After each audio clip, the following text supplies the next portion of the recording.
Hey everybody, it's Peli. I'm sitting here looking at game one of the quarterfinals for Worlds.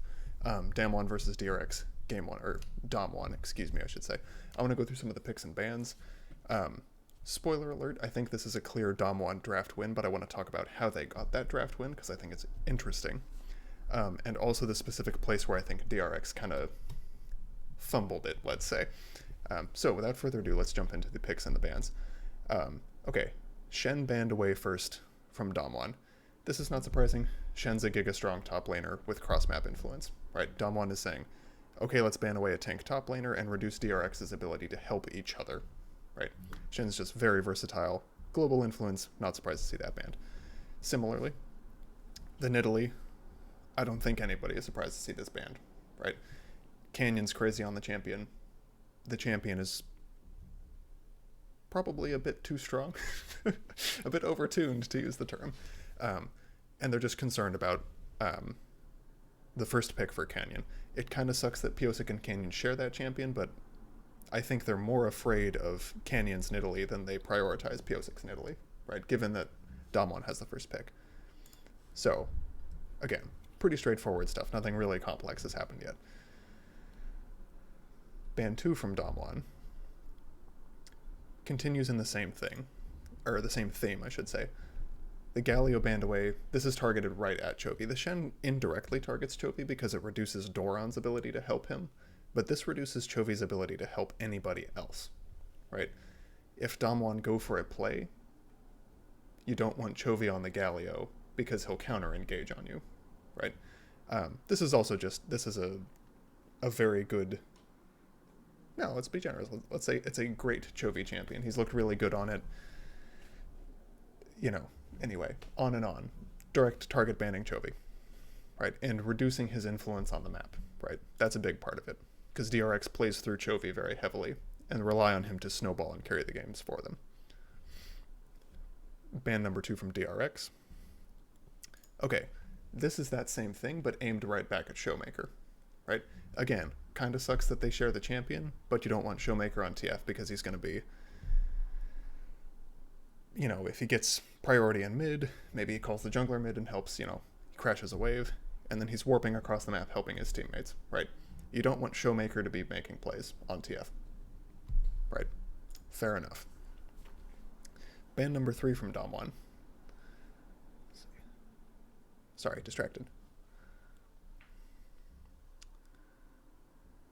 Ban number 3 from DamWon. Making me wait for it. Okay, so they ban away the Lilia. This is directly attacking Piosik's champion pool. DRX did a little bit of this for them, as far as the Nidalee, and then they banned away Lilia. So what we expect to see here is, okay, DamWon banned away the Lilia, the Nidalee's also gone, they're going to pick away Piosik's Graves. Right? This is pretty clear strategically. I don't think anybody would be surprised by a B1 Graves here. Ban number 3 from DRX is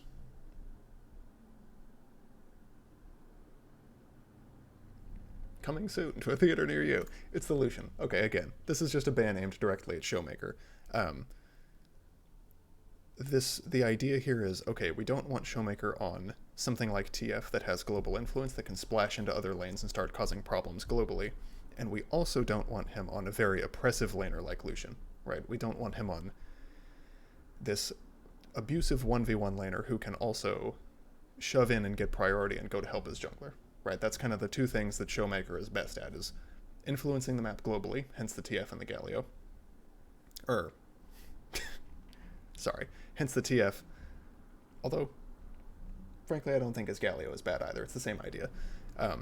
So they're getting rid of the TF for that reason and the Lucian for the other reason, where he's just abusing the 1v1, building up a lead that he can then just walk into the jungle or another lane and make stuff happen, right?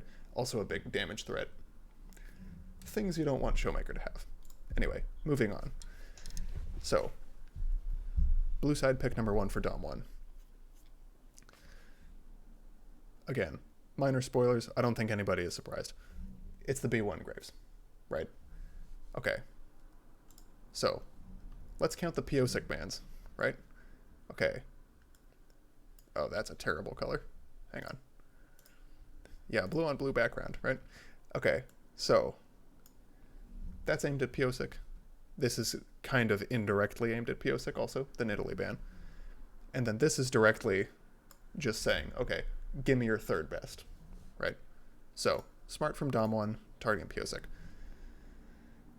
At this point in the draft, you pretty much have to assume Piosic is picking Nidalee. Or, I'm sorry, not Nidalee. He's picking a band champion. They're hacking the lobby. No, you pretty much have to assume that Piosic is picking Kindred. Both because his name is actually just the Korean name for Kindred, and because it's his pocket pick. You know, it's his best champion outside of these top three. So, let's play through and see the priority picks for DRX. Right? There's the Kindred, and there's the Caitlyn for Deft. Okay. Smart, right? It's your jungle pick in the Kindred. Again, one of Piosic's one of his better champions, one of his best champions. And given that the big three, I'd say, Lilia, Graves, Nidalee, given that those are all banned or picked, falling back on the Kindred makes sense. From DRX's perspective. From DamWon's perspective, I think they really expected it, and so I would assume that there's a counter. But whatever. Right? You get Piosic on a good champion. Similarly, for Deft. Okay. The Caitlyn, a very good laner, potentially an absolutely oppressive laner. A good champion for Deft, and also kind of a good generalist, right? She fits into a lot of team comps just due to her range. She scales really well. 6-item Caitlyn is a thing to behold. And yeah, just a strong laner and a good generalist for Deft. Has lane priority in a lot of matchups. Doesn't reveal too much of their overall strategy. Makes sense to pick. Right? Okay. Proceeding through Blue Side's next two picks. Oh, it's worth mentioning, DamWon has to show something here. They have to pick maybe one of their solo lanes and an AD carry, or something like that. Right. They're giving away one of their matchups at least. So there's the Jhin. If I recall correctly. Yeah, Jhin B2. Okay, let's pause here once the Syndra's locked in. Okay, Syndra for Showmaker. So this is the first evidence of a kind of a problem for DRX, because it's true that Showmaker's not on his Twisted Fate, and he's not on his Lucian, but he is still on what I would describe as a strong laner, somebody who's able to get priority. In the right matchup, it's an oppressive laner, right? So we mitigated the thing with Showmaker, but we didn't actually solve the problem that is Showmaker, right? So we'll put an asterisk on that and come back to that later. Similarly with these two picks right here, these two, DamWon has basically said, okay, Caitlyn, we'll see your range and we'll raise you even more, right?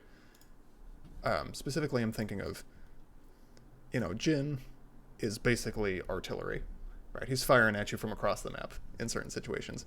And Syndra also has very long reach as far as her CC goes. I'm thinking of her stun, right? So, where else was I going with that? Yes, okay. So anyway, very long reach from these two, especially from the Jhin, and especially on the Syndra stun, right? In terms of, reaching the Caitlyn, or actually messing with the Caitlyn, these are probably two of your better carry options. And also, they're really strong champions in this meta. So, not surprising. I think it's a bit bold of Showmaker to blind pick his mid, but at the same time, it's Syndra, right? 100% pick ban, I think. Anyway, not shocked that Showmaker locked in something like the Syndra. Okay, now the next couple picks from DRX. The next pick from DRX. Hovering the Orianna.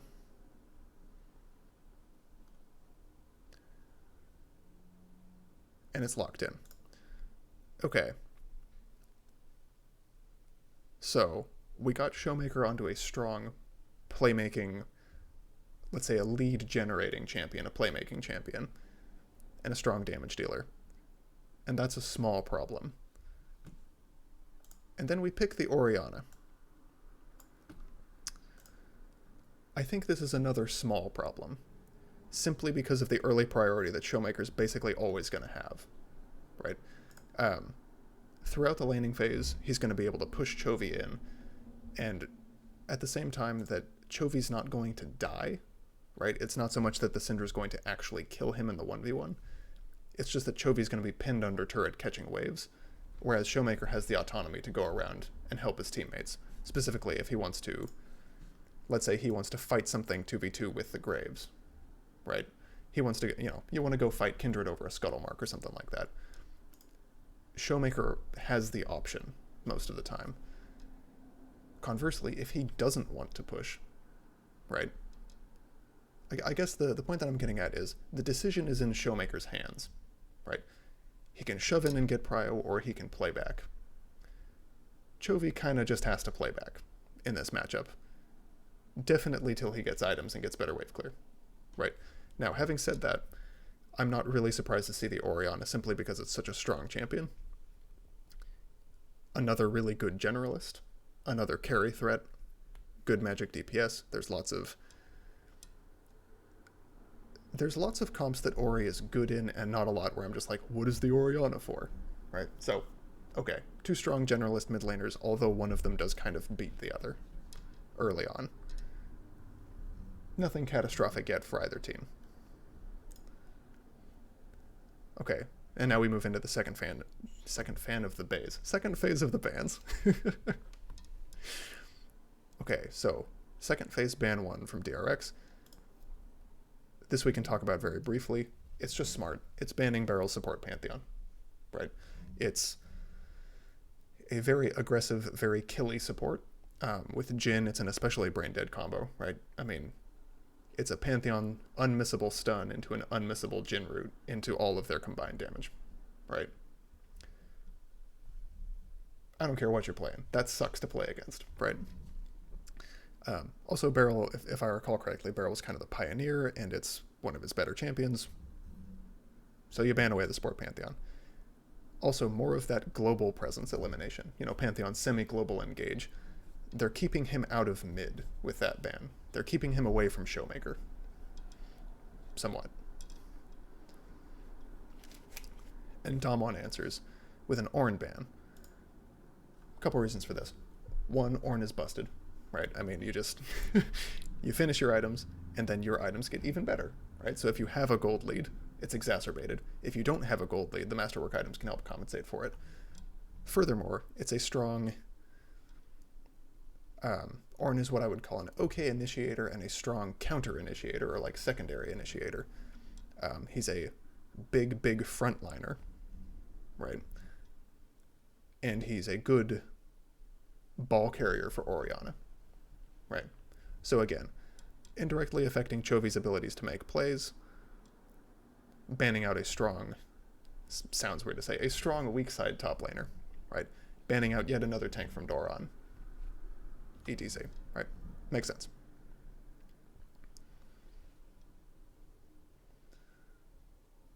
Okay, the Blitzcrank ban.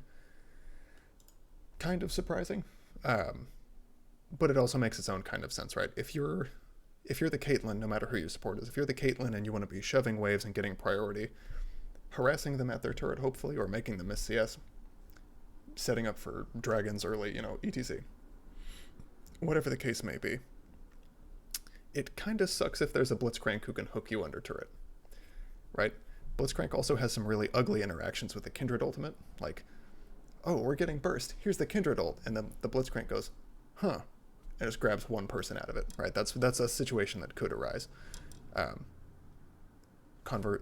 Even layering further onto that, the silence from Blitzcrank could mess up the Kindred ult timing, right? That's chaos that we want to avoid, right? We like controlled League of Legends. This is the LCK.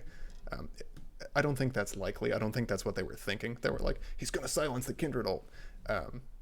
But it is an interaction that could arise, right? I mean, it's chaos, and again, we don't like that. Okay.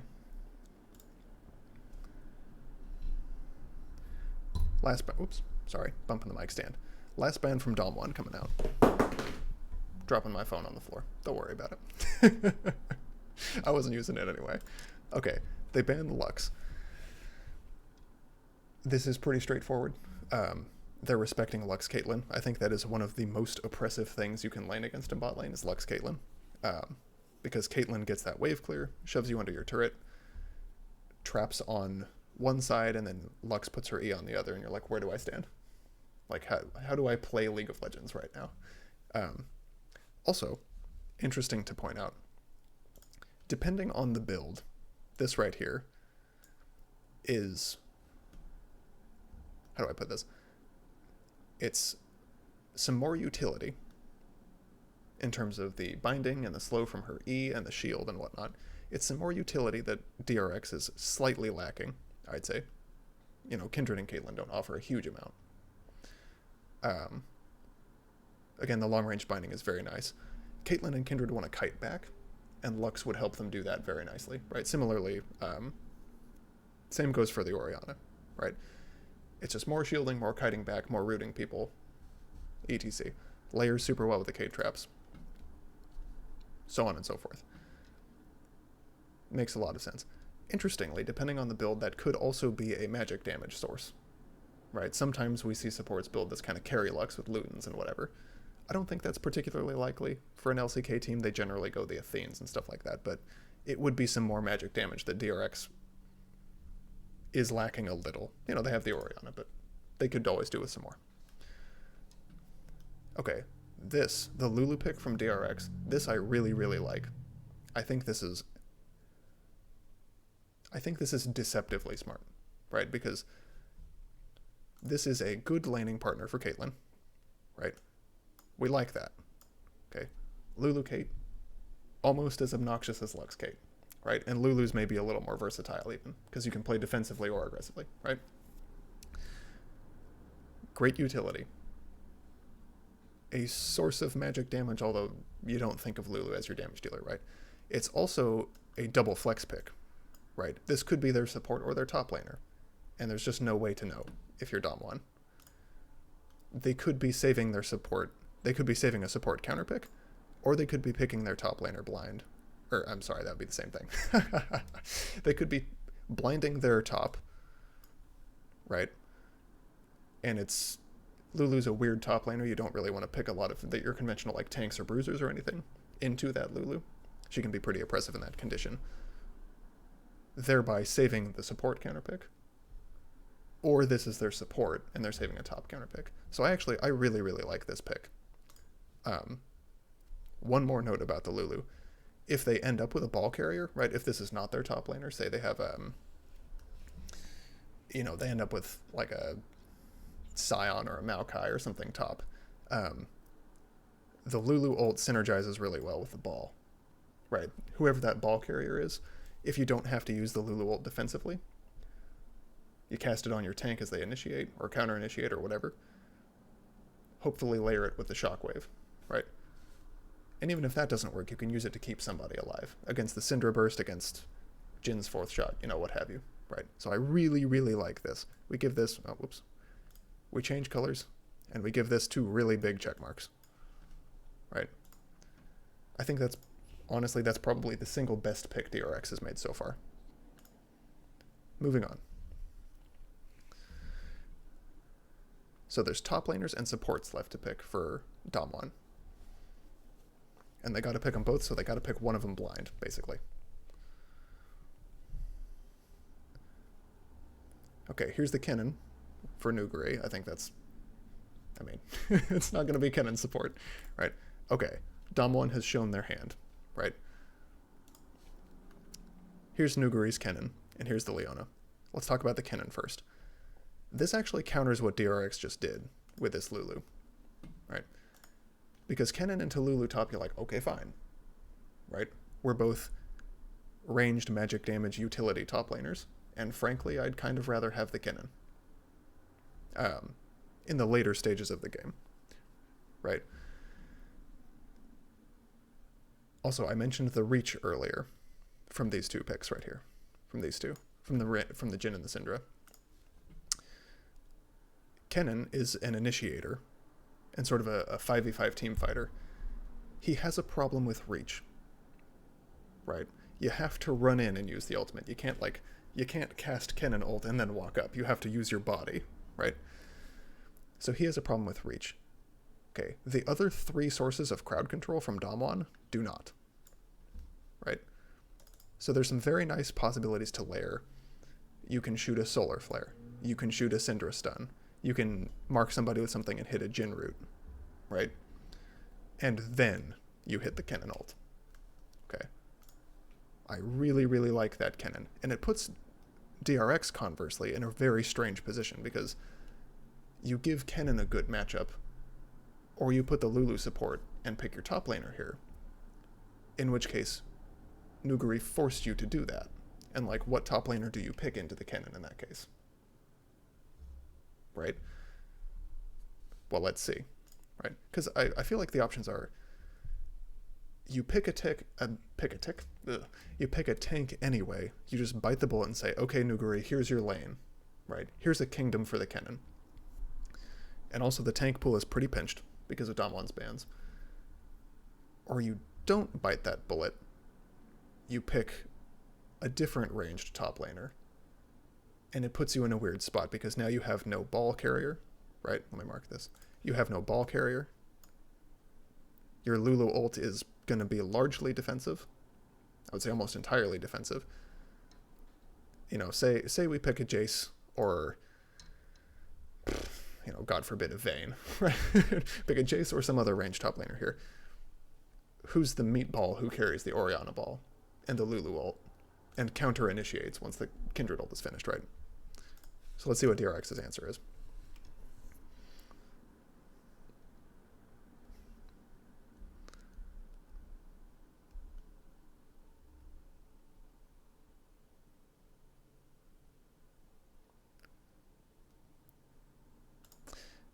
This was one of those moments. I watched this game earlier this morning, and when they were hovering the Jace, I was shouting at him not to lock it in.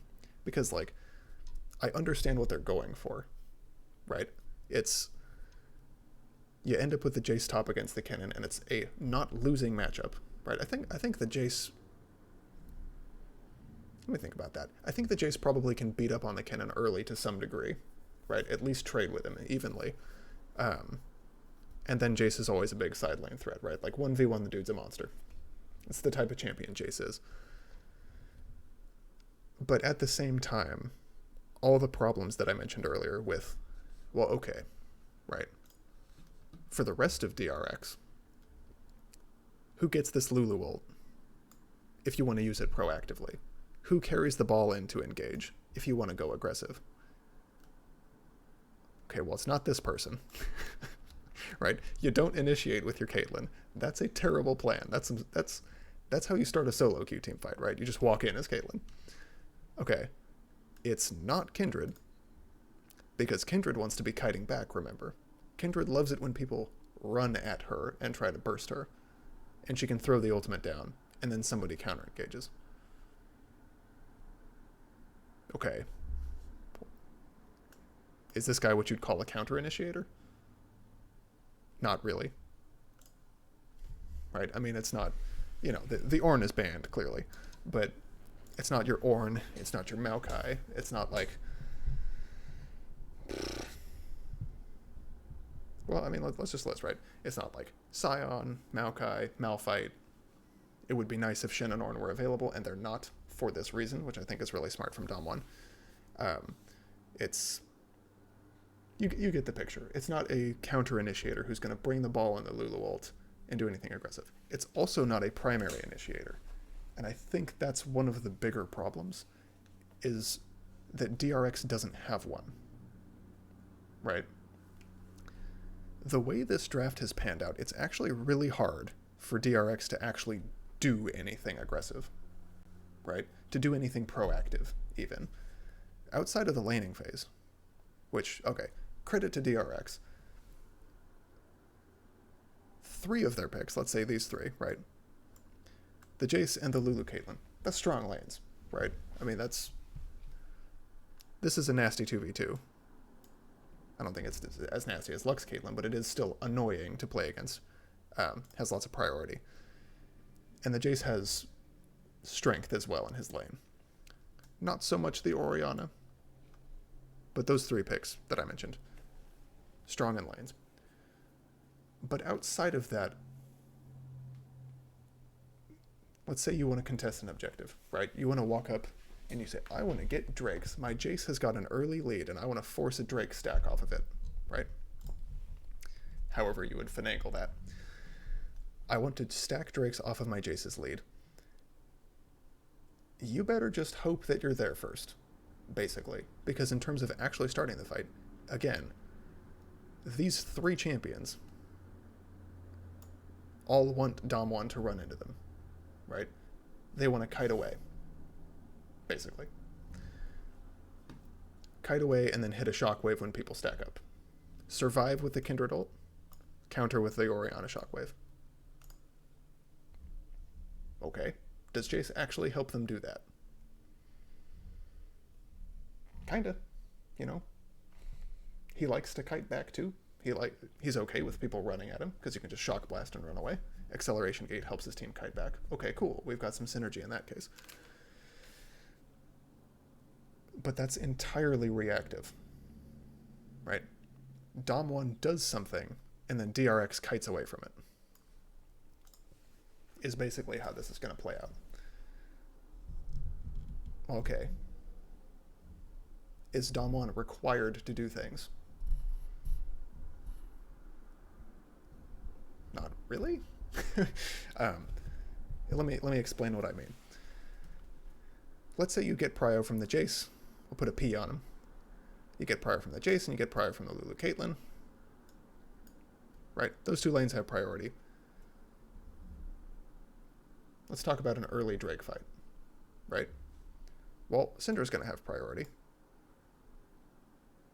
right? So she can be there pretty freely. And then Leona and Jhin, while they don't have the wave clear and the prio in the conventional sense,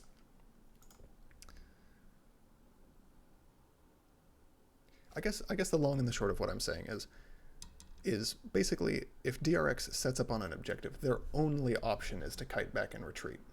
It's very difficult for them to go aggressive, especially into the face of like, oh yeah, let me run into the solar flare, right?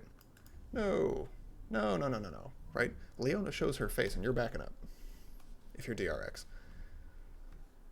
Right, so this basically becomes a balancing act. Anytime they're stacked up 5v5 to team fight for something, this basically becomes a balancing act of how fast can DRX run away and kite and counter versus how hard can DamWon engage. Right? Okay, so let's talk about that.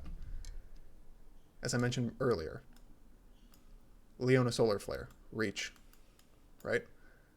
Syndra Stun, reach. Jhin, let's just say reach, right? I really want to say like 50x reach because I mean the guy's range is absurd with his W and his ult and everything. Okay, how far away can DRX realistically be and still be like present on the game? Right? Present for the objective. Like they've got to be so far away from these 3 champions to be safe and to be kiting back and everything. Right? I mean, they'll get zoned, basically, is the problem. There's a lot of zoning from DamWon. Okay.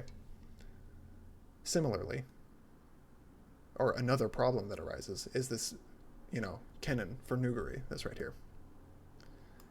Okay, if one of these things connects, right, and you have to assume one of them will, right? The old dodge every skill shot strategy is a non-strategy, right? You have to assume that one of these initiations is going to connect. Kennen's problem of reach is solved, right?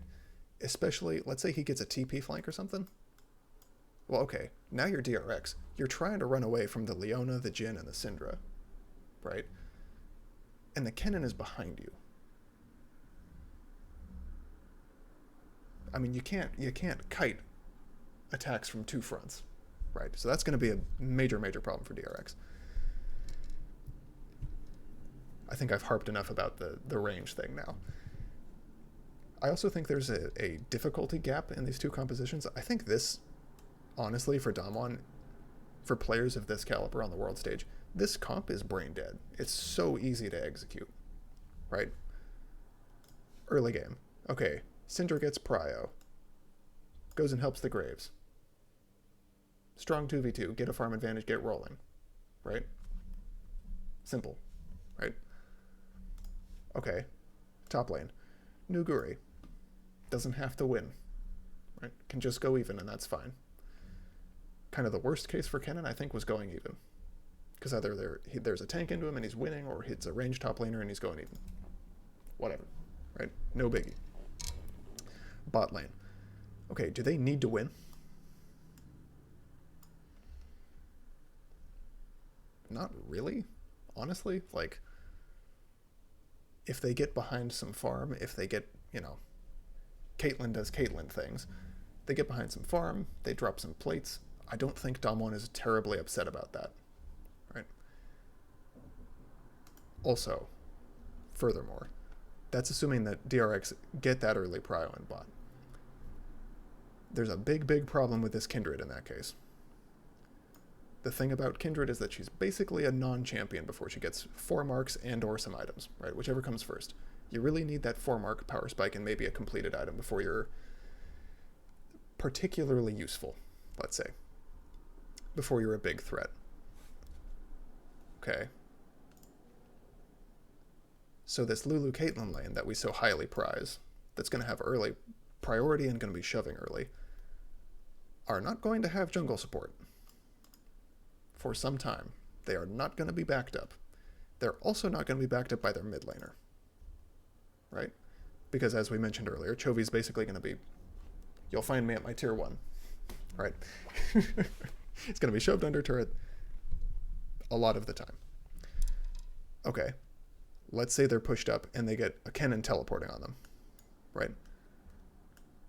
Jace counter teleports. How useful is this person? This champion?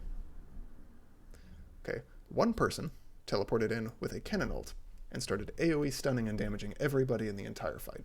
And the other person has a hammer. Frankly, I would be DamWon every time in that situation. Because keep in mind, it's not like this is a super weak 2v2 for DamWon, right? Leona Jhin is still nasty. You have to be really careful about the Leona and the Jhin. It's not Twitch Rakan where you can't lane. So, suspect team composition from DRX. The final problem that I want to point out with the Jace. Okay. Count the physical damage, right? Okay, 1 and 2, right? We picked these early, right? These were going in the comp no matter what. But then we finished it with the Jace. Armor is so valuable against this team. Right? Because depending on the Jace build, if you build armor items, it might actually just negate him completely. Right? Like say he went full lethality or whatever. You don't have to build a ton of armor for him to fall off a lot in usefulness. Right? Okay. And guess what? In terms of people who are going to be building armor, you can bet. Actually, let me make that more emphatic. You can bet Leona's picking armor, or building armor, I should say. You have to assume Kennen is getting at least an hourglass, right? Even if he goes no further armor items than that. Protobelt, hourglass, Liandry's, he's going to be pretty durable versus this poke from Jace, and this burst combo from Jace, let's say. Syndra, maybe, right? Maybe there's an hourglass in there depending on the course of the game. Not like a core item, but, could happen. I don't think there's going to be very much armor on Jhin, but if he does get a GA, it will be extra valuable, right? And this one's really reaching, but Graves' grit, his stacking up armor, extra valuable against this team. Again, I don't think that's a game-breaking influence. I don't think Graves' true grit is what you pick Graves for, right? It's kind of an invisible influence, but giga armor value, right? Okay. Let me think about what else we've got here. one thing I will say is both teams are very squishy, right? It's not like one team has a big meatball initiator and the other does not. They are both very squishy. Sorry, let me grab a... Now, they are both very squishy, but the result of that is that with this Kennen, plus this Leona, plus the Syndra, plus the Jhin, oh, that was a weird one, plus the Syndra, plus the Jhin, there's too much stuff to try and stop with the Kindred ult and the Lulu ult, right? If it was just Kennen, right? Because the idea here from DRX is, okay, we kite back, we survive in the Kindred ult, right? Keep everybody at arm's length, survive with the Kindred ult. But there's only so many things you can survive, right?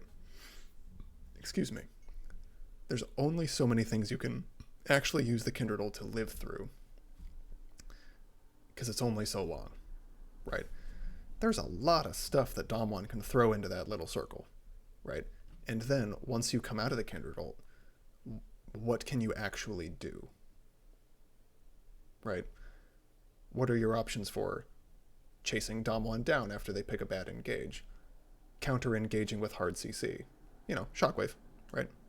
Gold star for the Shockwave in that case, but outside of that, yeah, right? What are your options for, let's see, I said chasing DamWon down after a bad engage, making your own good engage, right? Because what's basically what can happen here is the Kindred ult comes out, and then they get 5-man AoE stunned by this lineup right here, right?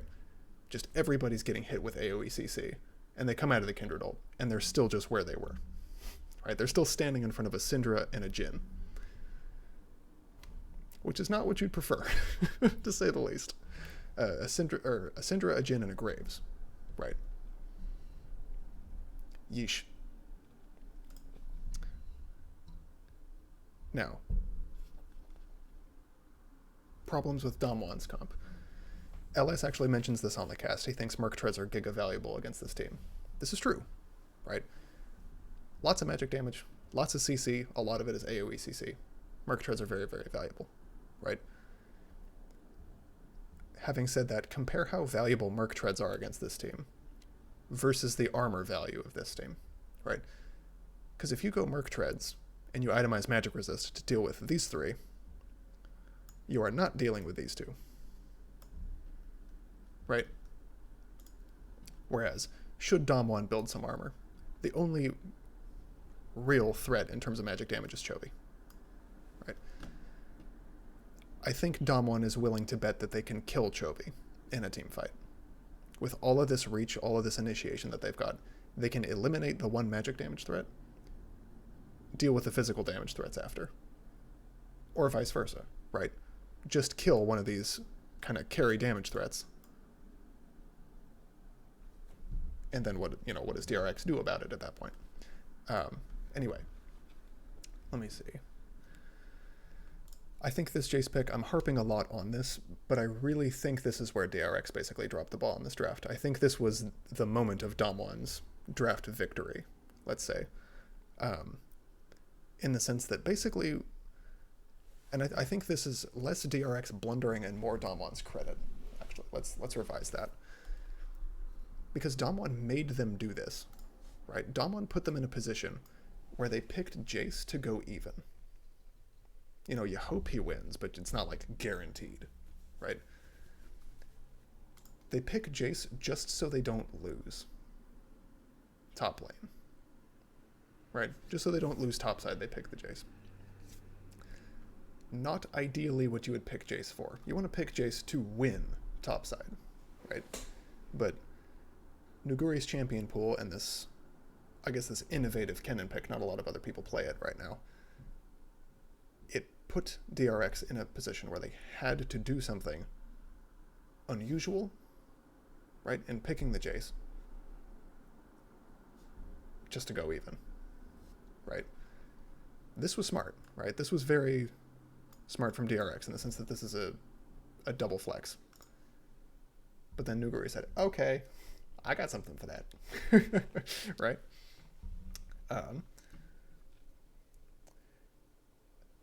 And then, the Jace's role in the team is very suspect as well, because,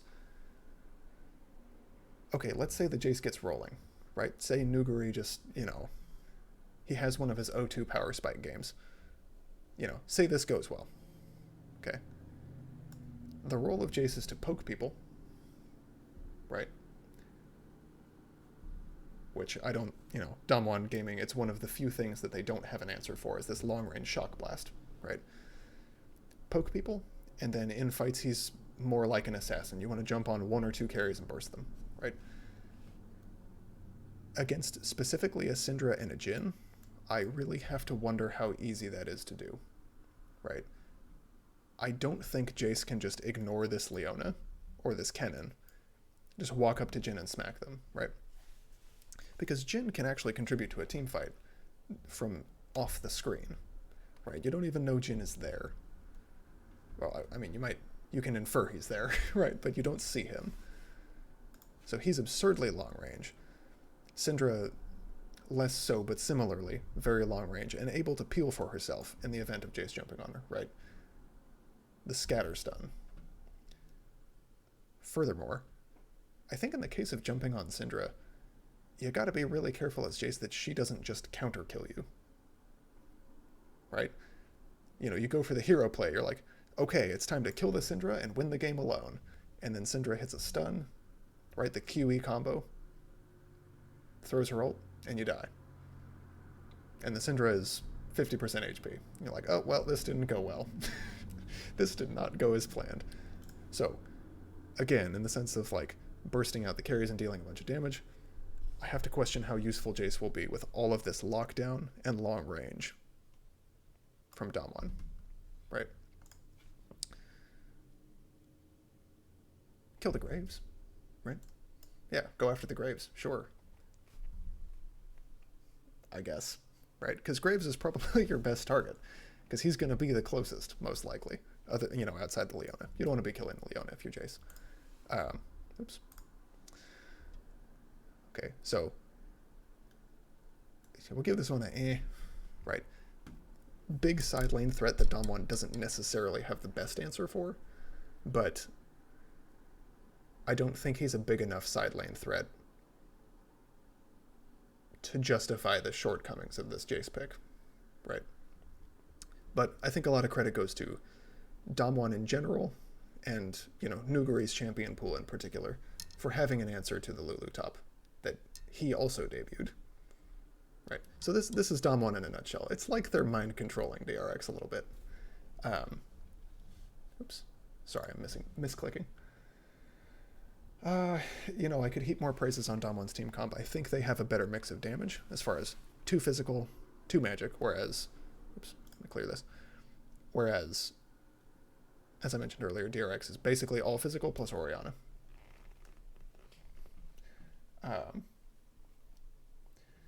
Also from, taking a step back from a strategic standpoint, Chovy is largely isolated, right? His ability to make plays across the map is limited both by the fact that Showmaker's always going to have priority, not always, but for the critical playmaking stages of the game, Syndra's going to have the push on him, right? So he has to either sacrifice waves, which is bad, or not make the plays in the first place, right? Similarly, I don't think if you're Showmaker, I don't think you're really afraid of the Lulu getting unlocked and coming up and ganking you, right? It sucks, right? You see Lulu pop up and you're just like, what is this? But again, I don't think that's game winning for DRX. Again, we're gonna say top is mostly even. So Jace coming down to help Orianna is not that likely either. And Orianna can't go anywhere because of the Syndra. Can't easily go anywhere because of the Syndra. Again, coming back to this Kindred pick, same issue. Not the best matchup for Chovy in mid, and Pyosik effectively can't help for a while, right? This is not good to see if you're a DRX fan, right? This is not the draft you want them playing. into this draft from DamWon specifically, right? Okay. Let me make sure I'm not missing anything. Let me check my frantic scribblings off here to the side.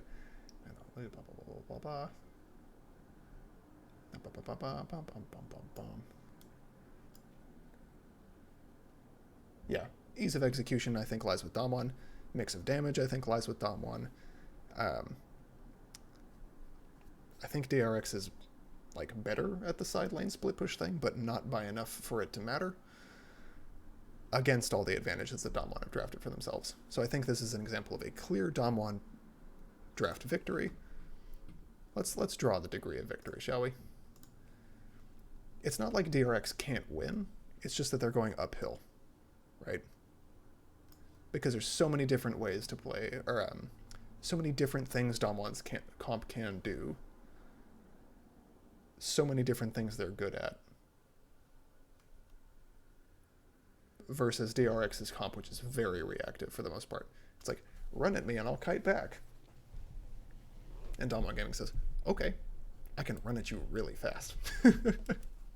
But anyway, that's the long and the short of it. I'm going to call it right there for quarterfinals game 1. I'm going to go watch game 2, in fact, right now. Hey, this has been Peli. I hope you enjoyed this. Leave me your thoughts down below. Give me a comment or whatever. Send me an angry email. In any case, again, hope you enjoyed it. Hope everybody's staying well, being safe. And yeah, take care, everybody. I'll talk to y'all soon.